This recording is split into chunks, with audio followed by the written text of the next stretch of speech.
Happy Valentine's day. Happy Valentine's day.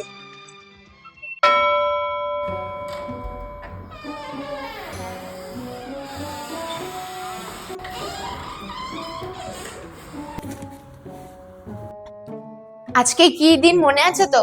হ্যাঁ, কেন মনে থাকবে না? কি বলো তো? আজকে ভ্যালেন্টাইন্স ডে। তো আমার জন্য ফুল তুমি প্রত্যেকবার আনো, এবারের ফুল কোথায় দাও? তুমি কি ভাবছো আমি ভুলে গেছি? হ্যাঁ, ভুলেই তো গেছো। এবার তোমার জন্য আরো অনেক বড় ফুল এনেছি। তাই? ফুলকপি?